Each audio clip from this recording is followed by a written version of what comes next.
అనే ఆత్మలో నుంచి ఒక ఆత్మ వచ్చిందంటే ఈ ఆత్మను ఏమంటారు చెప్పండి? బంగారపు ముద్దలో నుంచి బంగారం ముక్క తీస్తే దీన్ని బంగారం అంటాం. ఎంత నిజమో కరెక్టో.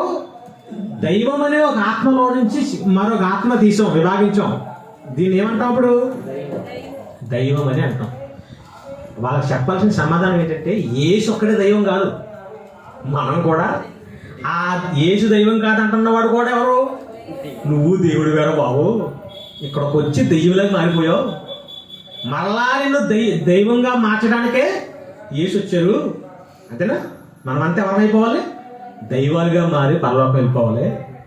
ఇదే అసలు అంతగా చేయదంతే కదా. ఎన్నో ఎకరాలు చెబుతారు, అన్నీ అనవసరం. చిన్న లాజిక్. దేవుడు మనకి తండ్రి అయితే మనం ఏమవుతుంది చెప్పండి? కాకికి పుట్టింది అంతేనా? కాకి ఏమో పావురం పుడుతుందా? కుక్కకు పుట్టింది ఏమంటారమ్మా?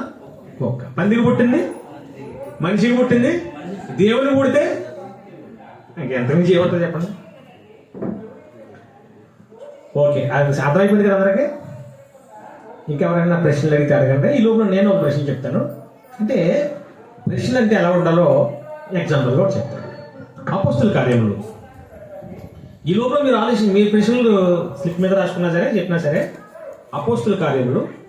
ఇది ఎందుకు చెప్తున్నానంటే రీసెంట్గా ఒక అతను అడిగాను రాత్రే, మొన్న అనుకుంటా, 9వ అధ్యాయం 4వ వచనం. ఇది హేతువాదులు కూడా అడిగిన ప్రశ్న. అందరూ తీసుకోండి. అపోస్తుల కార్యంలో 9వ అధ్యాయం 4వ వచనం. అప్పుడు అతడు నేల మీద పడి, సౌలా సౌలా, నీ వేళ నన్ను హింసించుచున్నావని తనతో ఒక స్వరం పలుకుట వినెను. ప్రభువా, నీవెవడమని అతన్ని అడుగగా ఆయన, నేను నీవు హింసించుచున్న యేసును, లేచి పట్టణంలోనికి వెళ్ళుము, అక్కడ నీవేమి చేయవలనో అది నీకు తెలుపబడినని చెప్పాను. అతనితో ప్రయాణం చేసిన మనుషులు ఆ స్వరము వినిరి గాని ఎవరిని చూడక మౌనులై నిలవబడిరి. సందర్భం ఏంటి ఇక్కడ? పౌలు గారికి యేసుక్రీస్తు దర్శనం వచ్చింది. దర్శనం వచ్చినప్పుడు పౌలుతో ఎవరు మాట్లాడారు? ఎవరు మాట్లాడారు? పౌలు గారికి దర్శనం వచ్చిందని చెప్పానా? దర్శనంలో ఎవరు వచ్చారు? యేసు వచ్చారు. ఇప్పుడు ఎవరు మాట్లాడతారు? పౌలు గారు యేసుక్రీస్తు వారు మాట్లాడుకున్నారు. ఇప్పుడు 27 వచ్చిన చూడండి అక్కడ, 27 కాదు 7. అతనితో ప్రయాణం చేసిన మనుషులు ఆ స్వరము వినిరి గాని ఎవరిని చూడక, అంటే అలాగే స్వరం కనపడింది కానీ ఎవరు మాట్లాడారో కనపడలేదంట. అర్థమైంది కదా? ఇప్పుడు పౌలు గారి వచ్చిన దర్శనంలో పౌలు గారు మాట్లాడుతున్నప్పుడు స్వరం విన్నారు కానీ మనిషి కనపడలేదంట. అదే అపోస్తుల కార్యములు. ఇక్కడ ఎలా వేలు పెట్టుకోండి, 22వ అధ్యాయం 22వ అధ్యాయం 7వ వచనం తీసుకున్నారు అందరూ? అదే అపోస్తుల కార్యం 22వ అధ్యాయం 7వ వచనం. నేను నేల మీద పడి, సౌలా సౌలా, నీవెందుకు నన్ను హింసించుచున్నావని నాతో ఒక స్వరం పలుకుట వింటిని. అందుకు నేను, ప్రభువా, నీవెవడమని అడిగినప్పుడు ఆయన, నేను నీవు హింసించుచున్న నజరేయుడగు యేసునని నాతో చెప్పాడు. ఇప్పుడు నాతో కూడా ఉన్నవారు ఆ వెలుగును చూచిరు కానీ నాతో మాట్లాడు అనే స్వరం వారు వినలేదు. ఇందులో ప్రశ్న వచ్చిందా? రాదని వచ్చిందా? అక్కడేమో స్వరం విన్నారు కానీ ఏమీ చూడలేదు అన్నారు. ఇక్కడ చూశారంట, వెలుగు చూశారంట, కానీ మాట వెళ్ళదంట. ఇది ప్రశ్నించి, ఇదేంటంటే పరిశుద్ధాత్మ ప్రేరణతో రాయబడిన బైబిల్లో ఒకే సందర్భమా కాదంటే ఒకే సందర్భం. 2 రకాలుగా ఎందుకు ఉంది? ఇంతకీ విని చూడలేదా, చూసి వినలేదా? ఇది ప్రశ్న. అంతే కదా? విని చూడలేదా, చూసి వినలేదా? ఇప్పుడు దీనికి ఎలా సమాధానం చెప్పాలి? చాలా ఈజీ. అంటే బైబిల్లో ఏదన్నా ప్రశ్న వచ్చిందంటే చాలా ఈజీ అండి. ఆలోచిస్తే అదే కదా, వివేకం కావాలన్నారు కదా. దేవుడి దగ్గర ఎప్పుడు కూడా ఏం కావాలి? వివేకం అండి. దేవుడు అర్థమైతే ప్రపంచంలో అంతకు మించి తెలివైనడు ఎవరున్నాం? మీకు ఎప్పుడు గుర్తుంచుకోండి, దేవుడు అర్థమైతే వాడికి మించిన తెలివైనడు ప్రపంచంలో ఎవరున్నాం. ఇప్పుడు చూద్దాం, ఇంతకాల స్వరం విన్నారా, చూసారా? చూసారా, విన్నారా? మళ్ళా అపోస్తుల కార్యం 9వ అధ్యాయంకి వచ్చేయండి. ఇక్కడ వేలు పెట్టుకొని 7వ వచనం. అతనితో ప్రయాణం చేసిన మనుషులు ఆ స్వరము వినిరి గాని ఎవరిని చూడక మౌనులై నిలవబడేది. మళ్ళీ ఇక్కడికి వచ్చేయండి. నాతో కూడా ఉన్నవారు ఎన్ని వచ్చింది చదువుతారు మీరు? 9. నాతో కూడా ఉన్నవారు ఆ వెలుగును చూసారు కానీ నాతో మాట్లాడిన వారి స్వరము వినలేదు. క్లియర్గా ఉంది ఇక్కడ, అంతేనా? ఇక్కడేమో స్వరం విన్నారు, ఎవరిని చూడలేదు. ఇక్కడేమో వెలుగు చూశారు కానీ స్వరం వినలేదు. ఏంటి ఆన్సర్ అంటే ఇది రెండు రాసింది ఒకరు కాదు. ఇది 2 సందర్భాల్లో రాసింది ఒకరు కాదు. 9వ అధ్యాయం రాసింది ఎవరు? లోకా గారు రాశారు. ఒకరు కాదు అంటే మనం క్లియర్గా అర్థమవుతుంది. చూడండి, మళ్ళీ చదవండి. 9వ అధ్యాయం 7వ వచనం. అతనితో ప్రయాణం చేసిన మనుషులు ఆ స్వరం వినరు కానీ అతనితో ప్రయాణం చేసిన మనుషులు అతనితో పౌలుతో, అంతే కదా, చదువులను పడిన పౌలుతో. అతనితో అంటారంటే రాసింది ఎవరు ఇక్కడ? పౌలు కాదు, అంతేనా?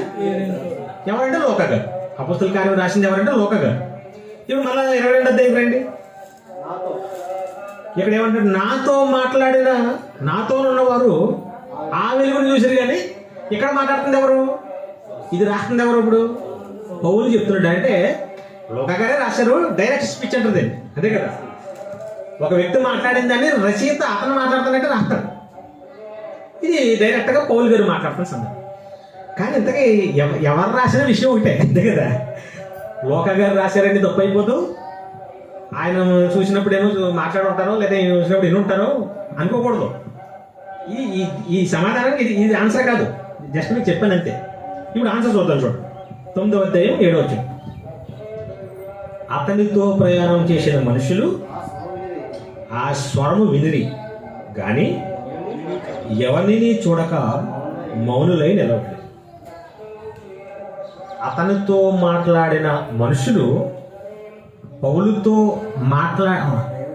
ప్రయాణం చేసిన మనుషులు స్వరం విన్నారు కానీ అన్నాడు కదా. 22వ అధ్యాయానికి వచ్చాయి. నాతో కూడా ఉన్నవారు ఆ వెలుగును చూసిరు కానీ, అంటే ఏదైనా ప్రశ్న వస్తే ఎంత సింపుల్గా అర్థం కావాలో ఇప్పుడు మీకు చెప్తాను. ఎంత సింపుల్గా అంటే అటు ఇటు చెప్తున్నారు అనుకుంటున్నారేమో. జస్ట్ అలా సింపుల్గా వెళ్ళిపోతుంది. చాలా సింపుల్. బైబిల్ అంటే అలాగే ఉంటుంది. ఇప్పుడు చూడండి, ఇక్కడ నాతో కూడా ఉన్నవారు ఆ వెలుగును చూసిరు కానీ నాతో మాట్లాడిన వారి స్వరము, ఇక్కడ ఏమన్నాడు? వెలుగైతే చూశారు, స్వరం వినలేదు. ఏ స్వరం వినలేదు? ఇక్కడ క్లియర్ చెప్పేశారు కదా, ఏ స్వరం వినలేదమ్మా.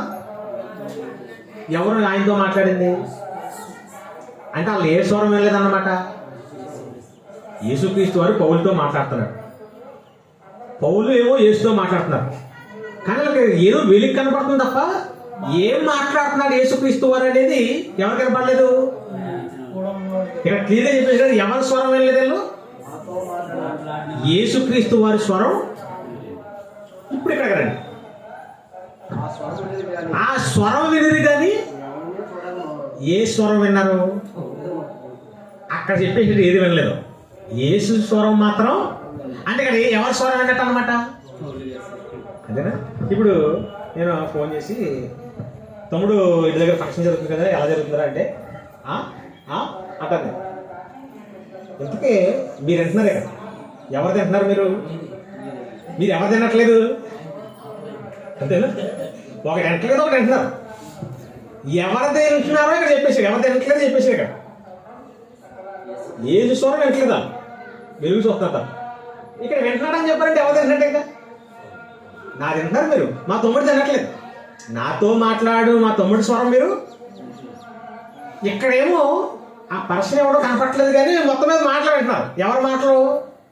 పౌలు గారు ఎవరితో మాట్లాడుతున్నారు, మాటలు వినపడుతున్నాయి తప్ప ఎవరితో మాట్లాడుతున్నారో అతను కనపడట్లేదు. అక్కడేం చెప్పాడు? వెలుగేదో కనపడుతుంది కానీ ఎవరు ఏం మాట్లాడుతున్నారో, అవతల ఎవరు మాట్లాడుతున్నారో వీళ్ళకి అర్థమైంది, అర్థం కాలేదు. క్లియర్ అయిందా? రెండూ కరెక్టేనా? రెండూ కరెక్టే, చెప్పిన విధానంలో తేడా. పౌలు గారు స్వరం విన్నా తప్ప అక్కడ ఏమీ చూడలేదు. రూపం చూడలేదు. ఇక్కడ ఏం చెప్పాడు? అవతల వాడిని స్వరం వినట్లేదు, కానీ ఏదో వెలుగు కనపడదు. అంతేనా? రెండు రైట్. ఇలాగా బైబిల్లో మనం అర్థం చేసుకోవడం బట్టి ఉంటుంది. కాబట్టి ఎవరికైనా ఇంకా ప్రశ్నలు ఉంటే, క్రీస్తు సంఘం అనడానికి అవకాశం లేదు. సంఘం క్రీస్తుది కాదు, దేవుని సంఘం అది. అందుకే అన్నాడు, జీవం గల దేవుని సంఘంలో జనులు ఎలాగ ప్రవర్తించాలని జీవం గల దేవుని సంఘం అన్నాడు. దేవుడితే సంఘం అంటున్నారండి. క్రీస్తు సంఘం అనకూడదు, జీవము గల దేవుని సంఘం అనాలి అని మాట్లాడుతున్నారని చెప్తున్నారు. బైబిల్లో క్రీస్తు సంఘం అని చాలా సందర్భాలు ఉన్నాయి. అంతేనా? క్రీస్తు సంఘములు అన్నీ పలానా ఊర్లో ఉన్న క్రీస్తు సంఘం, తెసలోనికలో ఉన్న క్రీస్తు సంఘం, పలానా రోమాలో ఉన్న క్రీస్తు సంఘం అని చెప్పాడు. అది చెప్పింది ఎవరింతకి? పౌలు గారు రాశారు. అవునా? రోమాలో ఉన్న క్రీస్తు సంఘమునకు వందనములు చెప్తున్నాం. అదేనా? కొరింథీలో ఉన్న సంఘములకు, ఇప్పుడు కొరింథీలో ఉన్న క్రీస్తు సంఘములకు వందనములు చెప్తున్నాం అన్నాడంటే పౌలు గారికి ఏం తెలియదు అనమాట. అది క్రీస్తు సంఘం అనకూడదు, ఏ సంఘం అనాలి అని ఎవరికి తెలియదు అనమాట. పౌలు గారికి తెలియదు. ఇప్పుడు పరిశుద్ధాత్మలో ప్రేరేపబడి ఎన్నో సంఘాలు నిర్మించి ఎన్నో బోధలు చేసి 14 పుస్తకాలు రాసిన పౌలు గారికే సంఘం ఏమని పిల్లాలో తెలియలేదు. ఎవరు తెలుస్తుంది ఇప్పుడు? కాబట్టి మనం కూడా తెలియని పౌలు గారిని పాటిస్తున్నాం. నేను మరి అయితే పౌలు గారిని పాటిస్తాను. కాబట్టి ఎందుకంటే కదా వీళ్ళని పాటించండి. ఆయన తెలుసుంటే ఏమి రాయాలి అక్కడ? కొరింథీలో ఉన్న జీవము గల దేవుని సంఘమునకు శుభమని చెప్పినది రాయాలంటేనా? రోమాలో ఉన్న దేవుని సంఘమునకు మన యాక్టేస్టులంతా వందనాలు చెప్పారు అని రాయాలి. కిలేకు వీళ్ళందరూ వందనాలు చెప్పారు. ఆయనేమో స్పష్టంగా క్రీస్తు సంఘములన్నీ కొరింథీలో ఉన్న క్రీస్తు సంఘమునకు ఎంత క్లియర్గా ఉంటే, అదే కదా మరి వివేకం లేక అపవాది ఏదో రకంగా నిజమైన రూట్లో నుంచి మార్చాలంటే స్వరక్తం ఇచ్చి సంపాదించిన, అందుకే చెప్పేసి కదా, నా ద్వారా తప్ప ఎవడను పరలోకం. అంటే సంఘం దేవుడే, దేవుడు లేకుండా ఏమీ లేదు. కానీ దేవుడు ఎవరికి అప్పగించాడు? యేసుకి అప్పగించేశాడు బాధ్యత.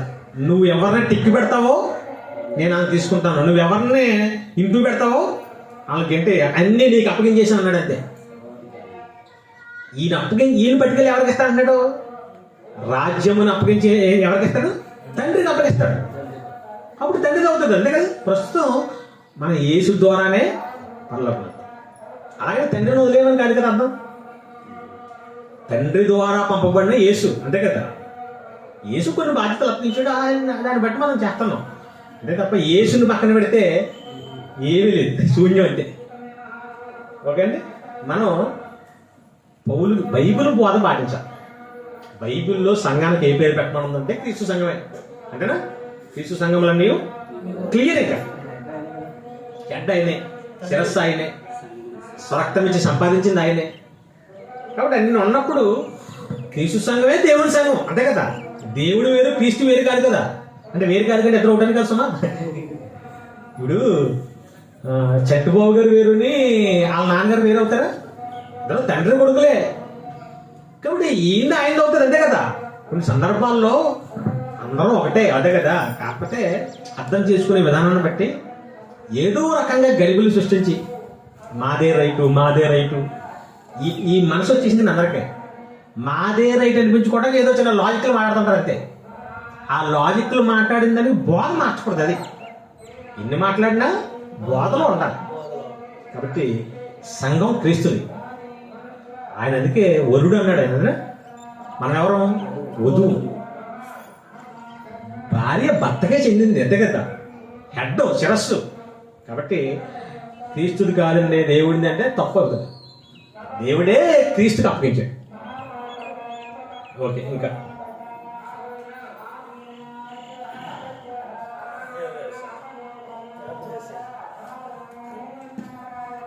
ఓకేనండి. ఇంకేం ప్రశ్నలు లేవా? అందుకే పెట్టారండి, దేవుని యొక్కయు క్రీస్తు యేసు యొక్కయు రాజ్యం కూడుకునే స్థలం. ఇప్పుడు ఇందుకే సగం పెట్టలేదు అక్కడ. దేవుని యొక్కయు క్రీస్తు యేసు యొక్కయు రాజ్యం కూడుకునే స్థలం. ఓకే. కూడుకునే స్థలం అంటే కరెక్టే.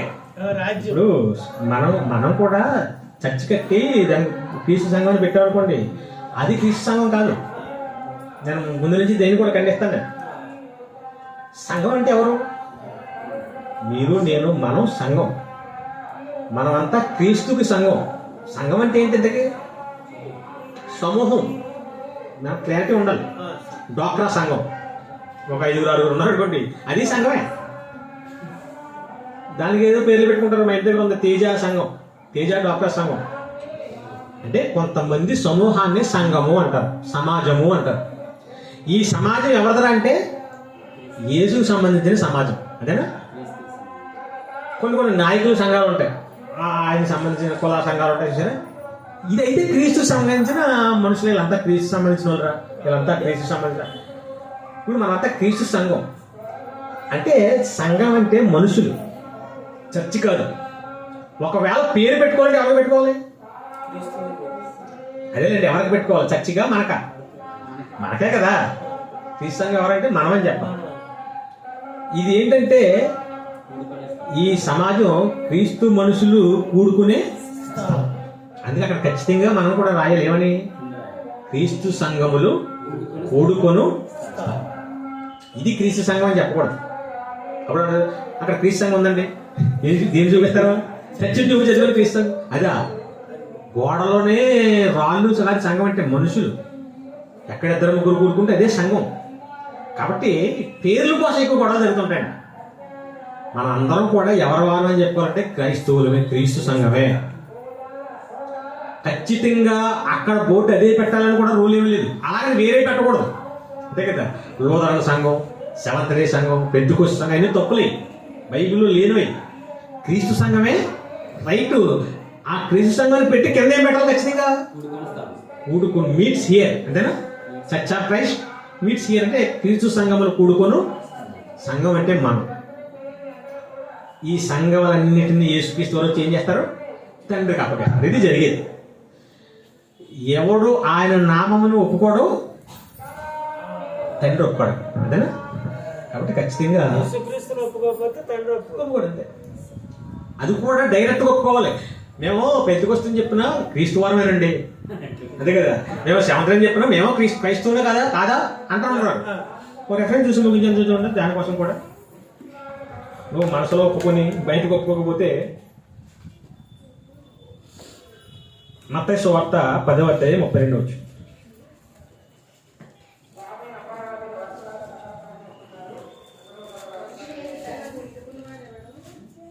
మత్తయి సువార్త 10వ అధ్యాయం 32. మనుషులు ఎదుట నన్ను ఒప్పుకొని వాడు ఎవడో అంటే మనుషులు ఎదుట ఎలా ఒప్పుకోవాలి?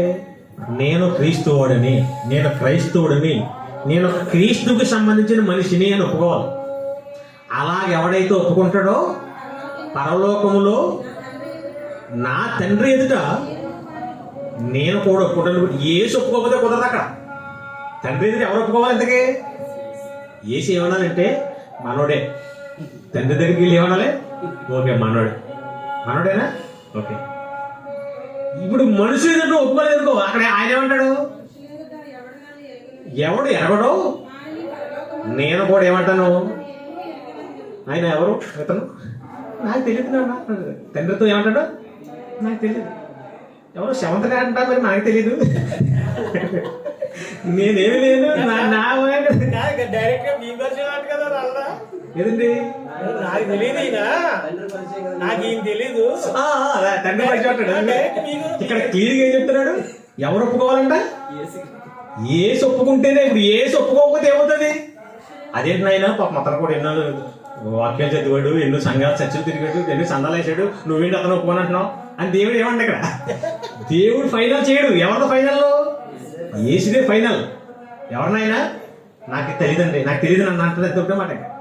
ఇంకా సెవెంత్ డే బాప్టిస్ట్ ఏం అవి కూడా మాట్లాడాను. ఎవరు బాబతను? నాకు తెలియదు. తీసేయండి. తెలియని ఎక్కడైంది బయటకి ఎక్కడికి ఏం చేస్తారు? ఇంకా అక్కడ నేను అది చేసాం కదా, ఇచ్చేసాం అంటే అంతే. ఒకటే మాట.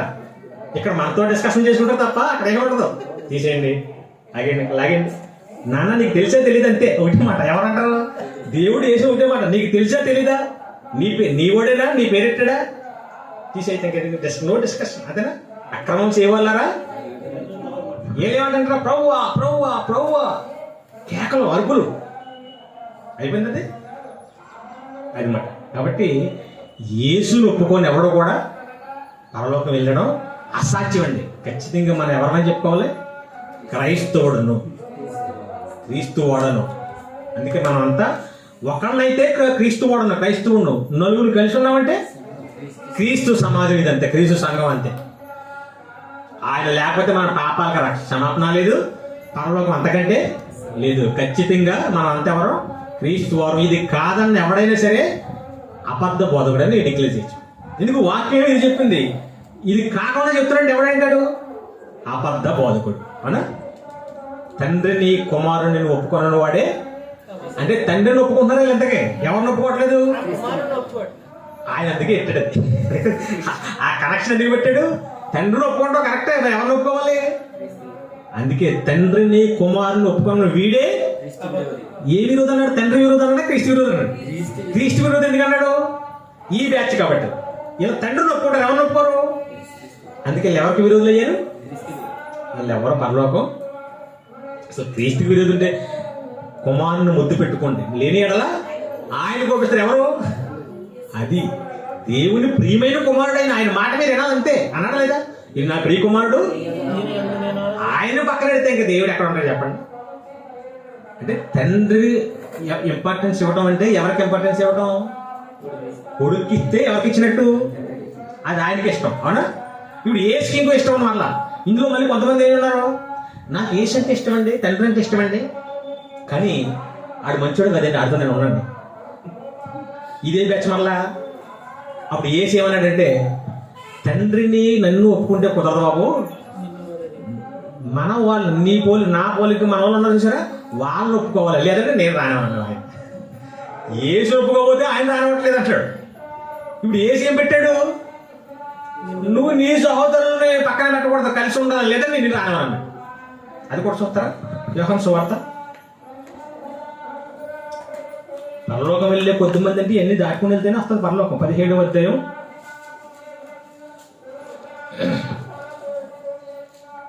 ప్రార్థన చేశాడు కదండి యేసుక్రీస్తు వారి ప్రార్థన. యోహాను సువార్త 17వ అధ్యాయం యేసు ఈ మాటలు చెప్పి 3వ వచనం చదవండి. 3వ వచనం. అద్వితీయ సత్యదేవుడైన నిన్నును నీవు పంపిన యేసుక్రీస్తు ఎరుగుటయే నిత్య జీవం అని చెప్పి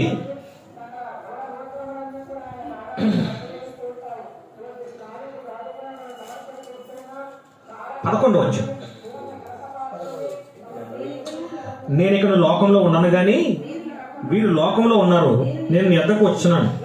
చూడండి, దేవుడికి ప్రార్థన చేస్తున్న యేసుక్రీస్తు ప్రార్థన. పరిశుద్ధుడు అయిన తండ్రి, మనము ఏకమై ఉన్నలాగున వారును ఏకమై ఉన్నట్లు నీవు నాకు అనుగ్రహించిన నీ నామమందు వారిని కాపాడము. నేను వారి వద్ద ఉండగా నీవు వారిని నాకు అనుగ్రహించితివి. 20 చదువుతాం. తండ్రి, నా యందు నీవును నీ యందు నేను ఉన్నలాగున వారును మన యందు ఏకమై ఉండవాలని వారి కొరకు మాత్రం నేను ప్రార్థన చేయట్లేదు. జాగ్రత్తగా ఎందుకు ఏం చేయట్లేదని కూడా ఎందుకనైనా, తండ్రి నీవు నేను కలిసి ఉన్నాం, మనకు విభేదాలు లేవు. ఇప్పుడు వీళ్ళు కూడా మనతో కలిసి ఉండాలని ప్రార్థన చేయట్లేదు. నేను ప్రార్థన చేస్తున్నాను అంటాడేమనుకుంటున్నాం మనం, అంతేనా? ఎందుకు? ప్రార్థన చేయకపోయినా దేవుడు అంటే ఇష్టం అందరికి, అంతే కదా? క్రైస్తవులందరికీ ఎవరికంటే ఇష్టం? తండ్రి అంటే ఇష్టం, యేసు అంటే ఇష్టం. దీనికి ప్రార్థన చేయడం అసలు యేసు. నీవు నేను కలిసి ఉన్నట్లే వాళ్ళు మనతో కలిసి ఉండలాగా నేను ప్రార్థన చేయట్లేదు. మరి ఎందుకు చేస్తున్నాను చెప్తున్నట్లు, వారు వాక్యము వలన నా యందు విశ్వాసముంచు వారందరూ ఏకమై ఉండవలనని వారి కొరకు ప్రార్థన చేస్తున్నాను. మనం ఏకమై ఉండలాగా వారును ఏకమై ఉండవాలని నీవు నాకు అనుగ్రహించిన మహిమను నేను వారికి. అది ఎంతగా యేసు ప్రార్థన చేసింది దేనికోసం? తండ్రి నువ్వంటే వాళ్ళకి ఇష్టమే, నేనంటే వాళ్ళకి ఇష్టమే, కానీ వాళ్ళంటే వాళ్ళకి ఇష్టం లేదు. ఇప్పుడు ప్రార్థన ఏం చేస్తున్నాడైనా? వాళ్ళు మనల్ని ప్రేమించడం గొప్ప విషయం కాదు. మనల్ని ప్రేమించిన టైంలో వాక్యం వలన ఎవరిని ప్రేమించుకోవాలి? వాళ్ళు కూడా ఏకమై ఉండాలి. ఇప్పుడు వీళ్ళు ఏమంటారు? నాకు పలానా నరేష్ అంటే ఇష్టం లేదండి, కానీ నేను దేవుని పని చేస్తాను. ఇష్టం లేదంటే ఏమి ఇష్టం లేదంటే వాక్యం మార్చేసాను అనుకోండి. నేను తండ్రిని కుమారుని ఒప్పుకోవట్లేదు, తండ్రి కుమారుడు కుమారుడే తండ్రి, ఈ మధ్య కొంతమంది బాధలు వచ్చేసాను. అలాంటి వద్దు నువ్వు కలిసి ఉండకూడదు. యేసుక్రీస్తు అలాంటితో కలిసి ఉండమని కాదు ప్రార్థన. కాదు, కొంతమంది బోధకుల్ని మనం పక్కన పెడతాం. పక్కన పెట్టమని ఎవరు చెప్పారు? తండ్రిని కుమారుని ఒప్పుకున్నవాడే ఈ బోధన తేక మీ ఎద్దకు ఎవడన్నా వచ్చినాడలా వాడిని శుభమని చెప్పనొద్దు, మీ ఇంటికి చేర్చుకోవద్దు. అంటే ఆ కలవమనే కలసొద్దనా? కలవకూడదు అలాంటి వాళ్ళతో. మరి ఇక్కడ ప్రార్థన చేస్తాడు కలవమని ఎవరితో? వాక్యం వలన ఉండదు చూసారా. ఇదే నిజమైన బోధన బోధిస్తూ సత్యవాక్యమే బోధించే వాళ్ళు వాళ్ళతో నీకు విభేదం ఎందుకు? బోధ మారితే పక్కన పెట్టి చెప్పి, బోధ మాత్రం కరెక్టే. ఏదో నేను తిట్టాడో లేదా నేను పర్సనల్ ప్రాబ్లం అనుకోండి, దీన్ని ఏం చేయాలి మనం? క్షమించాలి. దైవాత్మ ఇది అంతేనా? క్షమించకుండా పక్కన పెట్టావనుకో, నువ్వు దేవుడి పని చేసినా ఏమవుతుంది? అది వేస్ట్ అన్నది. చెప్పాడా? మత్తయి సువార్తలో అనుకుంటున్నావు కదా, నువ్వు దేవునికి ఏదైనా అర్పణ చేయడానికి వెళ్ళినప్పుడు ముందు నీ సహోదరుడి మీద ఏదైనా విరోధం ఉంటే కనుక నువ్వు ముందు అది వదిలేసి ముందు అక్కడికి వెళ్ళి నువ్వు తప్పు చేస్తే కాదు, అతనే నీ ఎడలు తప్పు చేస్తాడు అక్కడ. అప్పుడు నీ సహోదరుడే నీ ఎడలు తప్పు చేశాడు, అయినా సరే నువ్వే వెళ్ళి క్షమాపణ అడిగి అప్పుడు నువ్వు చాయి తీసుకుంటాను. నేను అది జరగకుండా ఇది వస్తే ఇది నాకు అవసరం లేదు. అదే కదా, నీ కంటికి కనపడి సహోదరుని ప్రేమించడం, నీవు కనబడి నన్ను ప్రేమిస్తానన్నావు అంటే దీని ఏమన్నాడు తెలుసు కదా? మా మొదటి పత్రికలో అబద్ధం అన్నాడు. కాబట్టి తండ్రిని ఖచ్చితంగా ప్రేమించాలండి. తండ్రి లేకపోతే ఏమీ లేదు, యేసు లేడు. తండ్రిని ప్రేమించడం అంటే ఆయన ఏం చెప్పాడు?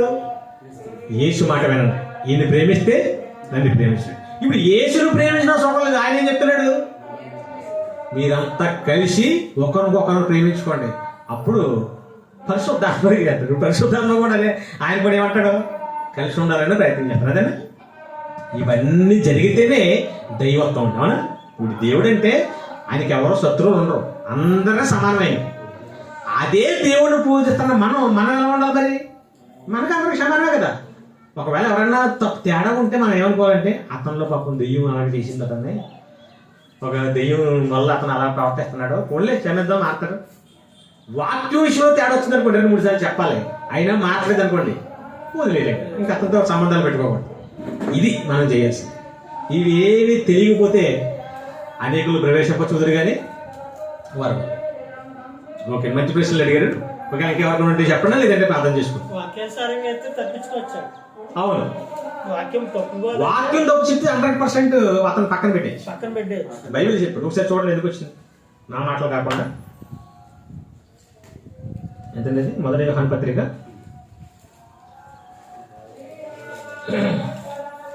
2వ పత్రిక 10వ వచనం. 9వ వచనం చదువుదాం. యోహాను రాసిన 2వ పత్రిక 1వ అధ్యాయం 9వ వచనం. క్రీస్తు బోధ యందు నిలిచి ఉండక దానిని విడిచి ముందునకు సాగు ప్రతివాడును, అది అంటే టోటల్గా అతను ఎవరిని అంగీకరించట్లేదు. వాక్యాన్ని మార్చేస్తానంటే, వాక్యం అంటే దేవుడు, ఇక దేవుడినే యాక్సెప్ట్ చేయనప్పుడు నేను యాక్సెప్ట్ చేస్తాడు. ఆ బోధ యందు నిలిచి ఉండేవాడు. ఏ బోధ యందు? క్రీస్తు బోధ కాకుండా, వాక్యానుసారంగా కాకుండా సొంత బోధ. అలాంటి బోధను అంగీకరించేవాడు, నిలిచి ఉండేవాడు. తండ్రిని కుమారుని అంగీకరించేవాడు. ఆ బోధ ఎందుకు నిలిచేవాడు? తండ్రిని కుమారుని. అంటే ఒకవేళ ఈ బోధ ఎందు, నిజమైన బోధ ఎందుకు నిలిచి ఉంటే కనుక ఏం చేస్తాడు? తండ్రిని అంగీకరిస్తాడు, కుమారుని అంగీకరిస్తాడు. నిలిచి ఉండకపోతే అంగీకరించడు. ఎవడైనను ఈ బోధను తేక, ఉన్నది ఉన్నట్టుగా వాక్యానుసారమైన బోధన తేక, తండ్రి తండ్రే, కుమారుడు కుమారుడే, తండ్రికి విలువ ఇవ్వాలి, కుమారుడికి ఈ బోధన తేక మీ అద్దకు వచ్చినడలా అసలు మీ ఇంటికి రానివద్దు. మనం ఏమంటుంటాం? ఈ పాస్టర్ గారే కదండి, మరి ఇంటికి వస్తున్నాడు వద్దంటావా? మొహమాట పడ్డాం అనుకో, 100 చెప్తున్నాడు అనుకో, సైలెంట్గా వెళ్ళిపోవాలి. ఇంతకుముందు వేరే వాళ్ళతో గొడవ వచ్చింది, అతను క్రీస్తు సంఘమే కానీ బైబిల్ బోధ తప్పు. ఆ సంఘం నుంచి బయటకు వచ్చాం, మాట్లాడలేదు. పిలవకపోయినా మా చెల్లి పెళ్ళికి వచ్చాడు. ఎవరు? అతనే. పిలవకపోయినా ఏం చేశాడు? మా చెల్లి పెళ్ళికి వచ్చి ఇంటి దగ్గర కూర్చున్నాడు. ఇప్పుడు ఏం చేయాలి? 100 చెప్పాలి వద్దా? మా అమ్మోళ్ళు వీళ్ళంతా పాపం ఏదో ఇంటికి వచ్చాడు, అయినా మరి చెప్పాలి కదా, వందనాలండి కూర్చోండి, నీళ్ళు తాగుతారా, టీ తాగుతారా, పాలు తాగుతారా? నేను అసలు ఇంట్లో బయటకు రాదా చూస్తున్నాను. అప్పుడు ఏం చెప్పుకుంటారు? శివ ఎంత గర్వం, దైవజనుడు ఇంటికి వస్తే పాపం చిన్నప్పటి నుంచి నేర్పించాడు, కనీసం వందనాలు కూడా చెప్పలేదు, ఇలా సృష్టించాడు. మొత్తం మీద అదే తిరిగి నా దగ్గరకు వచ్చింది. చూడండి పాప ఇంటికి వచ్చి మీరు మాట్లాడలేదంట. వెంటనే రెఫరెన్స్ తీశాడు, ఇదే మాట్లాడారు కదా మీరేదో గొప్పలో నేనేదో పాపని అనుకుంటున్నారు. కింద చదవండి ఏం చెప్పాడు? ఎవడైనా ఈ బోధన తేక మీ వద్దకు వచ్చినట్లా వాడిని మీ ఇంటికి చేర్చుకోవద్దు, శుభమని వాడితో చెప్పవద్దు. ఓన్లే కదా మొహమాట పడి దైవజనుడే కదా బతికి షడ్డోడు అని ధైర్యంగా చెప్పి మీరు రానిచ్చి శుభమని చెప్పారు అనుకోండి, ఏమంటారు అక్కడ? శుభమని వాడితో చెప్పేవాడు వాడి దుష్టక్రియలలో, వాడి దుష్టక్రియలు ఏంటి? అంతకి వాక్యాన్ని మార్చేశాడు, పరిశుద్ధాత్మకి వ్యతిరేకంగా పాపం చేశాడు. పరిశుద్ధాత్మ వ్యతిరేకంగా చేసి పాపం చేస్తే క్షమాపణ ఉందా? ఇప్పుడు ఆ క్షమించరాని నేరం ఎవరి మీదకి వస్తుంది? మన మీదకి వస్తుంది. ఇది ఎవరో తండ్రిని కుమారుడు ఒకటే అని చెప్తుంటే మన స్టీవెన్ గారు నాకు లింక్ పంపించారు. వెంటనే ఈ రెఫరెన్స్ పెట్టారు, బాబు అతనితో వందనాలు కానీ ఈ పెట్టక చెప్పకండి అని. ఎందుకు? పరిశుద్ధాత్మక వ్యతిరేకమైన పాపం అది. అది అందులో మనం ఫాలో అవుతాం. ఎందుకు ఎంత లింక్ పెట్టాడంటే వాడు దేవుడినే విలువట్లేదు, నీకు మొహమాట ఏంటి అసలు? అంటే దేవుడి కంటే ఎక్కువ అనుకో నీకు, అంతేనా? సంబంధాలు పోతాయండి మొహమాట అన్నావు అనుకో, నువ్వు ఎవరికంటే ఎక్కువ ఇస్తాను విలువడికి. ఆడేమో దేవుడినే పట్టించుకోవట్లేదు, విలువట్లేదు, నువ్వు ఆడికి ఎందుకు విలువ ఇవ్వాలి? దేవుడికి విలువ ఇవ్వాలి. ఎవడైనా సరే మనకి సంబంధం లేనివాడే. తెలియక విలువ దాన్ని వేరు. వాళ్ళు వెళ్ళి మనం కాపాడుకుంటాం. ఐదుగురు ఉన్నారనుకోండి, చక్క కాలతో వెళ్ళి వాళ్ళు పెట్టి తిని కూడా అవసరమైతే ఏదో రకంగా లాక్ రావడానికి ప్రయత్నించవచ్చు. ఈ బ్యాచ్ కదా ఇది. ఆల్రెడీ తెలిసి స్వార్థం కోసం, సొంత ప్రయోజనం కోసం వాక్యాన్ని మార్చి బ్యాచ్ ఇది. వేరే విషయంలో అసలు కాంప్రమైజ్ అవ్వకూడదు, అసలు మొహమాటం లేదు ఇంకా. అందుకే యేసుక్రీస్తుని గురించిన విశ్వాసం విషయంలో మీరు మొహమాటం గలవారే. కాబట్టి ఎవరితో కలిసి ఉండాలి, ఎవరితో కలిసి ఉండకూడదంటే యేసుక్రీస్తు వారు ప్రార్థన చేశారు కదా, మరి అందరూ కలిసి ఉండాలి అని ఇది చేర్చకూడదు అక్కడ. వల్ల వీళ్ళతో కలిసి ఉండకూడదు, వీళ్ళతో కలిసి ఉండమని చెప్పట్లేదు ఆయన. ఎవరితో? ఇదే వాక్యానుసారంగా ఉంటూ సత్యమైన బోధలో ఉంటూ వాళ్ళతో నువ్వు కలిసి ఉండట్లేదు అనుకో, దాన్ని తప్పని చెప్పాడు. అప్పుడు ఏమంటున్నాడంటే అది కూడా చూసేద్దాం. చూడు, మొదటి యోహాను పత్రిక 2వ అధ్యాయం, మొదటి పత్రిక 2వ అధ్యాయం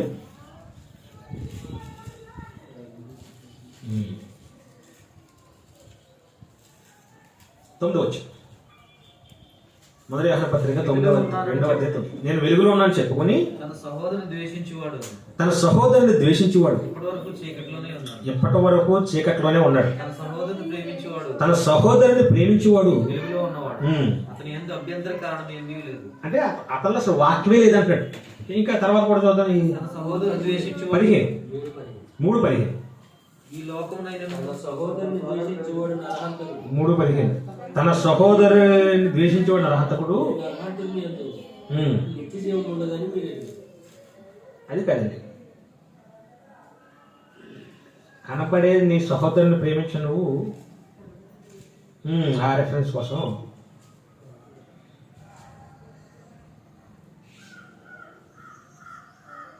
అందులోనే యోహాను పత్రికలోనే ఎవరైనా దొరికితే సహాయం చేయండి.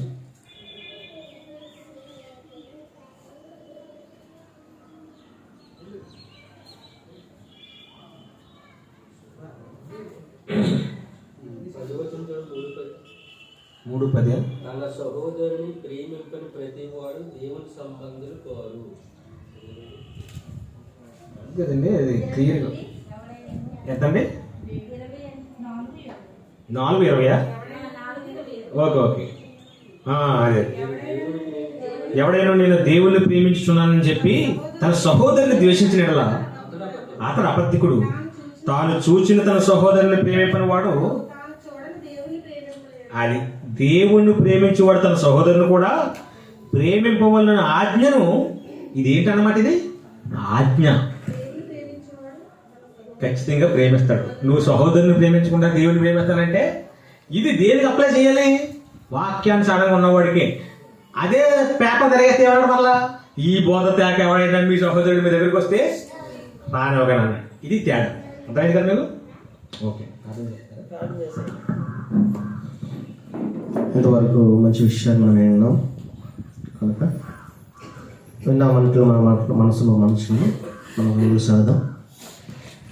అందరి కోసం ప్రేమ విందు ఏర్పాటు చేయడం జరిగింది కాబట్టి అందరూ భోజనం చేయాలండి. ముగింపు ప్రార్థన మన మధ్యలో ఒకటి జాన్ పల్ గారు ముగింపు ప్రార్థన చేసి ఈ కార్యక్రమం ముగిస్తారు. ప్రార్థన చేసుకుందాం. పరలోకమందున్న మా కన్న తండ్రి, మా జీవితంలో మరి ఒక చక్కటి అవకాశాన్ని, అదృష్టాన్ని, భాగ్యాన్ని ఈరోజు ఈ విధంగా మాకు ఇచ్చినందుకు కృతజ్ఞతలు నాయన. 2022వ సంవత్సరం జనవరి నెల 14వ తారీఖు స్థానిక సంఘం ద్వారా ప్రభా నీ మాటలు వినే భాగ్యాన్ని నాకు మాకు కల్పించిన కన్న తండ్రి కృతజ్ఞతలు తెలియజేస్తూ ఉన్నాం. ఇదిగో ప్రభా, ఇక్కడున్న దైవజనులు నాయన చిట్టిబాబు గారు, చంటిబాబు గారు, ప్రసాద్ గారి ద్వారా చక్కగా ఈ యొక్క వాక్యాలు ఈ సంఘానికి వినిపింపజేస్తూ సంఘాన్ని సిద్ధపరుస్తారని ప్రేమను బట్టి కృతజ్ఞతలు.